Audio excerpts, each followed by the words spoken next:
It's the start of our season in review for this year's Blue Jackets, and we're starting off with everyone's favourite Dublin, Ohio native, Sean Kuraly. So that's what we're going to talk about today on Locked On Blue Jackets. Locked On Blue Jackets, your daily podcast on the Columbus Blue Jackets, part of the Locked On Podcast Network. Your team every day.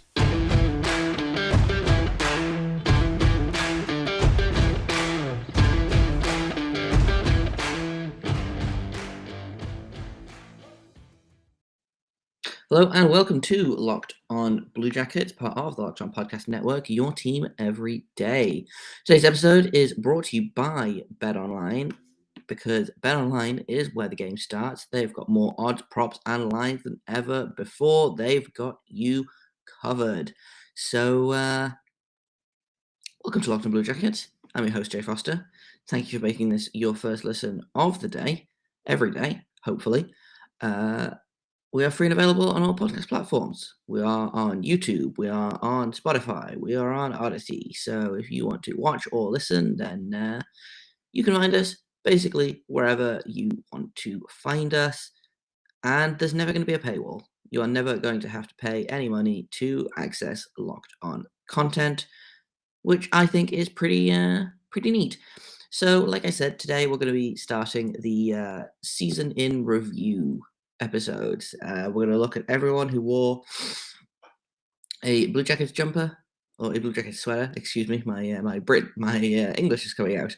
Everyone who wore a Blue Jackets jersey this season, we're going to take a look at and see how he did. There's going to be polls on Twitter for you guys to take part in. We're going to look at last season, this season, and kind of what we expect from them next season. So we're going to start today with Sean Kuraly, because I decided to go in numerical order for the forwards based on what number they wear, which is really, really testing my knowledge of what number all of the Blue Jackets wear. But we're starting off with Sean Kuraly, and I feel like it was... I got some surprising answers on the poll. So we'll start off just with a little bit of Kuraly stats. He played almost all of the season. He wasn't one of the quote-unquote Iron Men, but he played more than a lot of the Blue Jackets. I think mostly because a lot of the Blue Jackets were very, very broken this season, which is not great. But he played 77 of 82 games, which honestly, considering the average spread of how many games an average Blue Jacket played this season, I think it's pretty good. He had 30 points, 14 goals, 16 assists, which I believe is a career high in everything. Yep, this is even a career high in games. This is the most games he's ever played in a season, which I think is pretty cool. Career high in goals with 14, career high in assists with... he had 17 assists in the 2019-2020 season, but he beat his career points total. He actually finished the season a +2, which I don't generally subscribe to plus minus as a thing, because I don't think it's very useful, but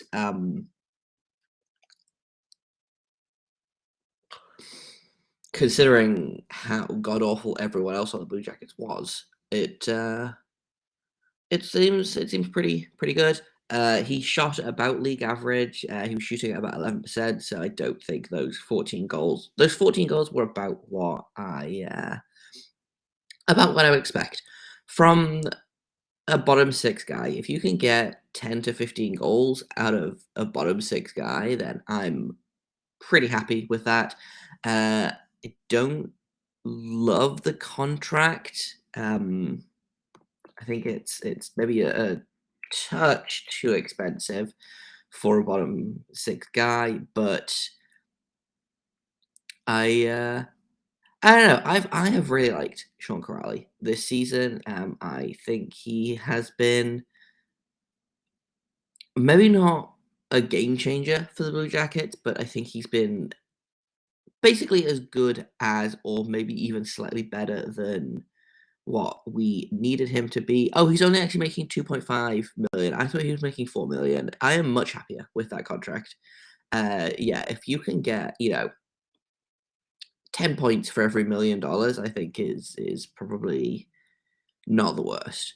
The contract's only for 4 years. I thought it was 4 million by 4. So 2.5 million by 4 is a much nicer contract. I am very, very okay with that contract. Looking at, his points total, where he played in the lineup, things like that. This is shaping up to, I mean, again, we're only in year 1, but it's still shaping up to be a pretty good contract, in my opinion.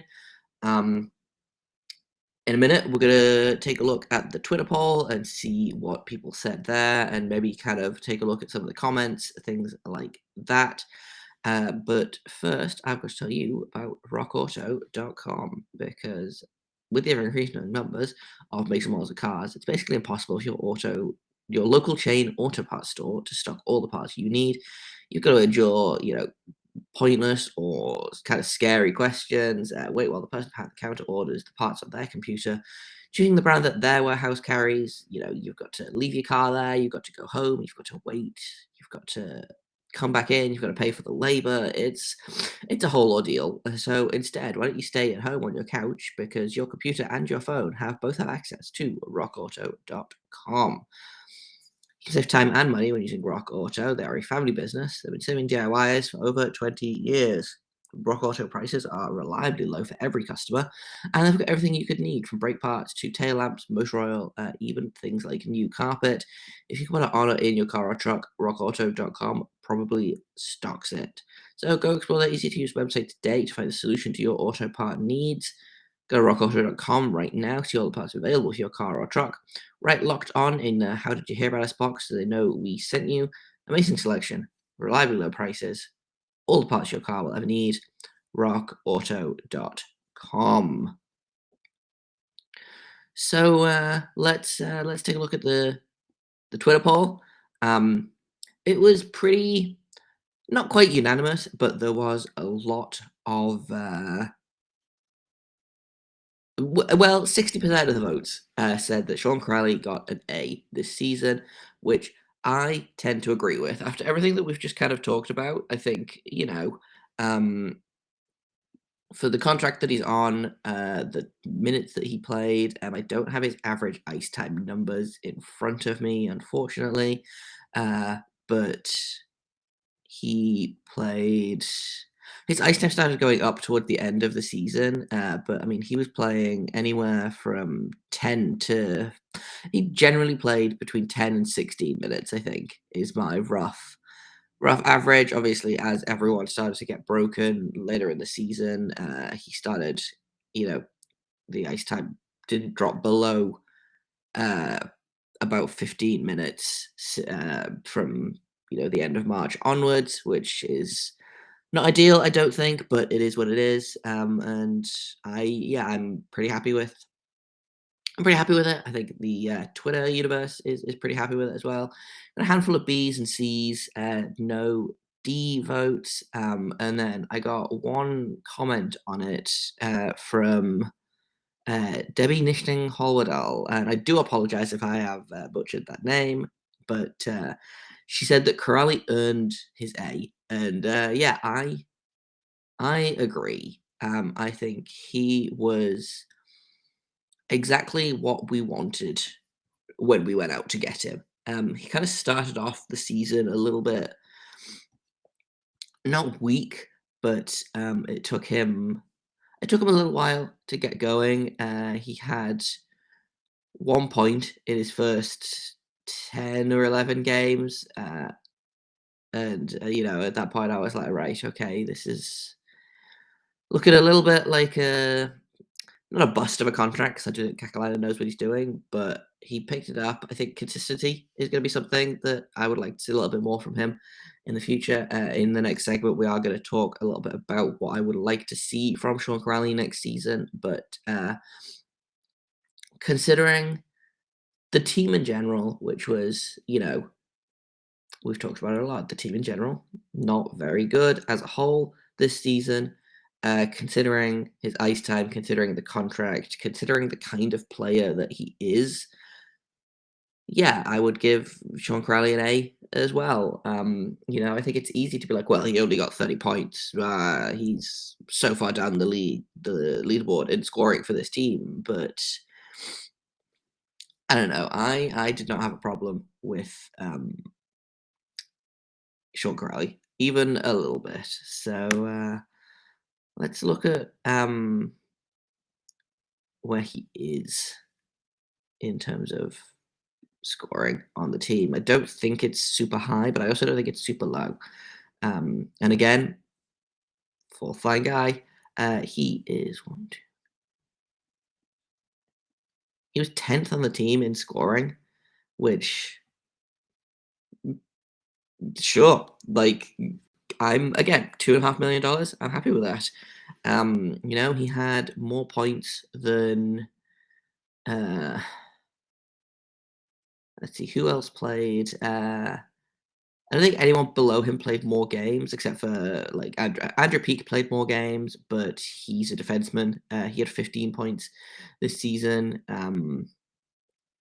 But Igor Chinikov played 62 games. He had 14 points. Eric Robinson had 27 points. He played 67 games. I'm he's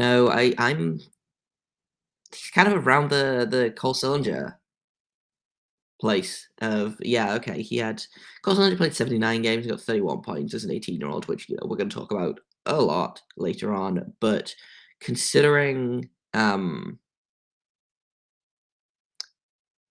considering everything, like I said, I'm really happy with Sean Kuraly and everything that he did this season, and I don't really have a ton of things that I would like him to change, but there are a couple of things I think I want to talk about in terms of what I would like to see from him next season, or what I think he needs, not necessarily he needs to do to succeed next season, but potentially, even things like what does the coaching need to do? Like, does he need different line mates, things like that? So that's what we're going to do next. But first, I'm going to tell you about Built Bar, because there is a brand new Built Bar on the block, and I am so excited to tell you about it, because it's the best Built Bar. It's the best Built Bar I've ever tasted. I know I've said that about a lot of Built Bars, but this time I mean it.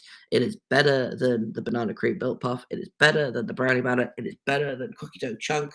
It is better than Coconut Brownie. Like, it's just so good. Built Bar has birthday cake puffs right now, or actually white chocolate birthday cake puffs. If you don't know what a Built Puff is, it is basically your standard Built Bar, but it is marshmallowy and delicious and perfect, and they taste exactly like a birthday cake. Like, that's the thing about Built Bar, is they make it taste like what it's supposed to, and then they figure out how to make it healthy. So you can make every day your birthday with Built's birthday cake puffs.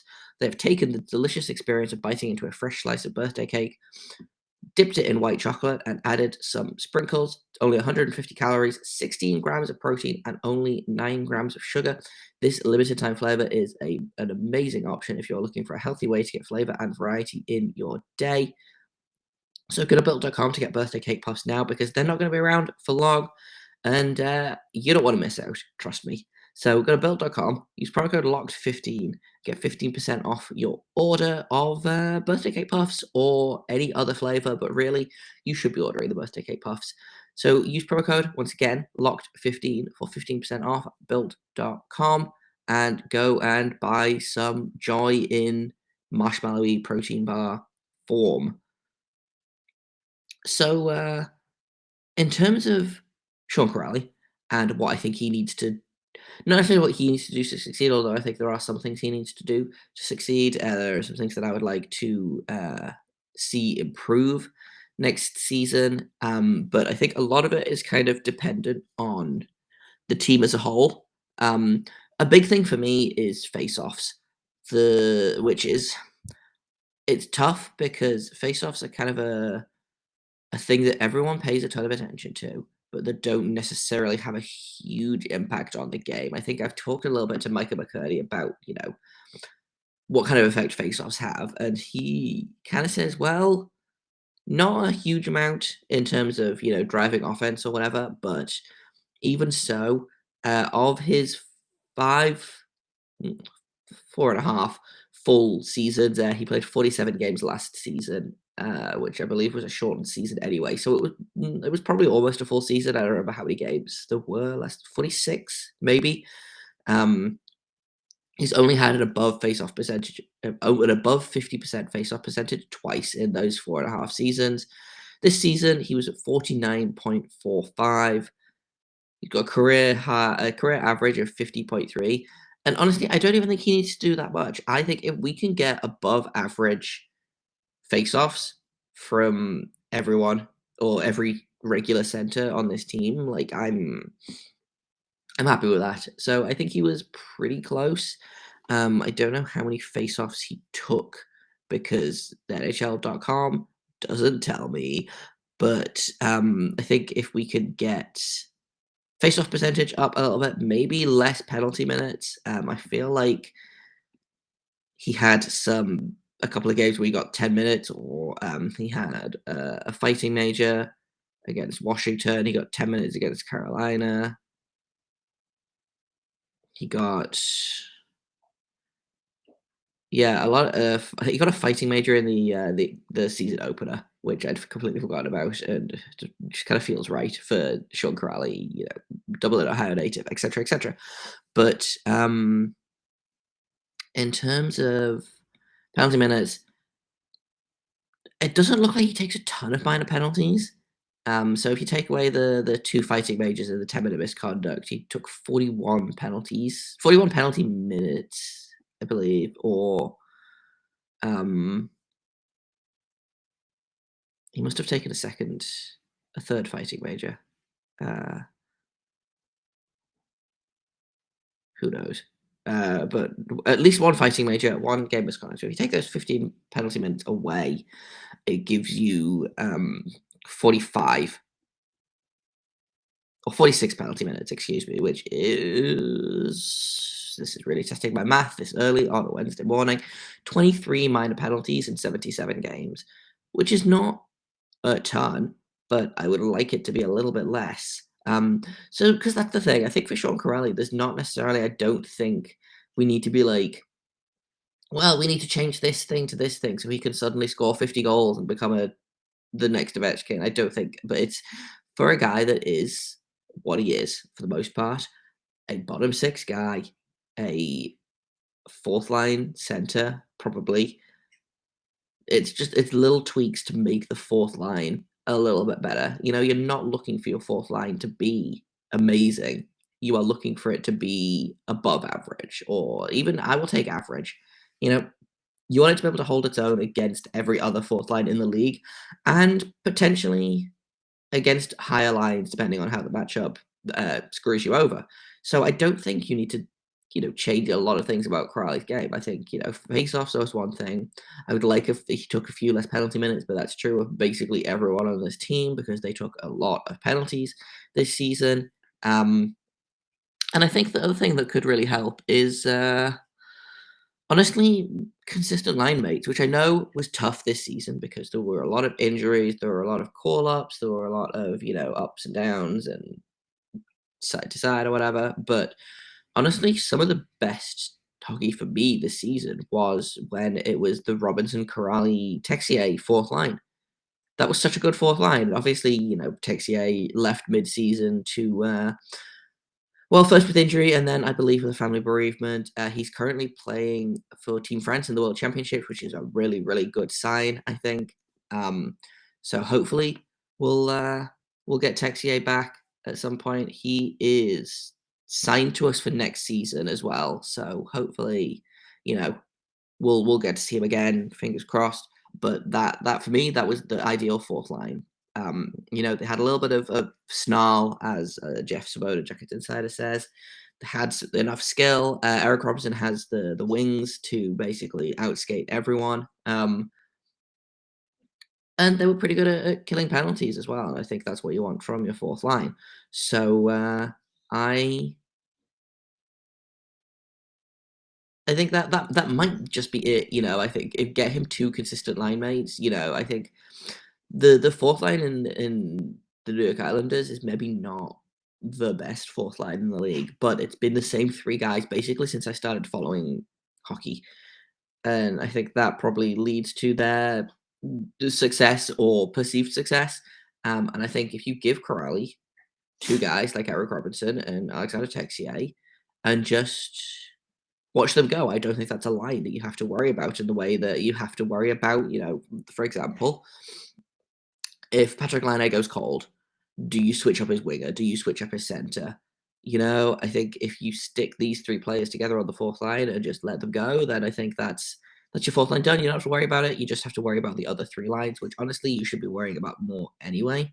So yeah, my overall thing is that we loved having Sean Kuraly on this team. I say we as if I'm more than one person, but I think that Sean Kuraly was a big, a welcome addition. I don't necessarily think that he was someone that the team, quote unquote, needed. I think the team probably would have still been what it was without Sean Kuraly, but I love the story of the hometown kid. He talked a lot in his exit interviews about how great it is to be here, how this was the best season he's ever had of hockey, just getting to play in front of friends and family.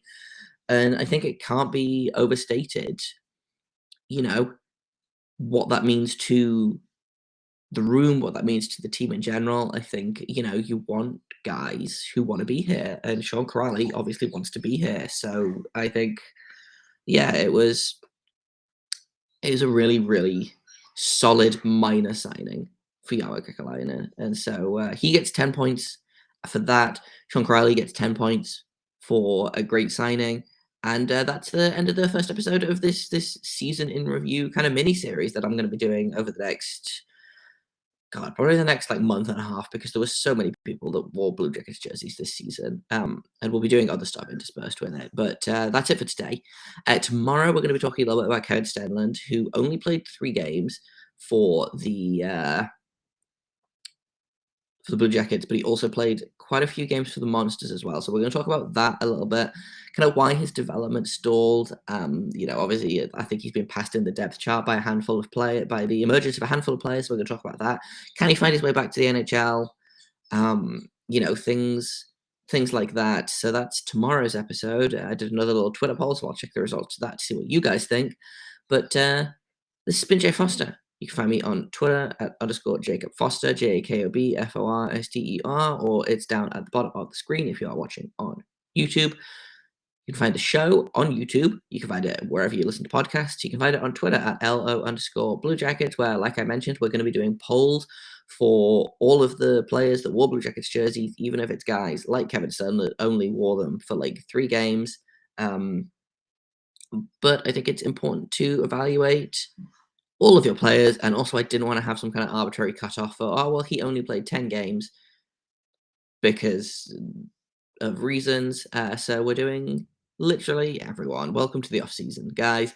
Once again, thank you all for making this your first listen or your first watch of the day.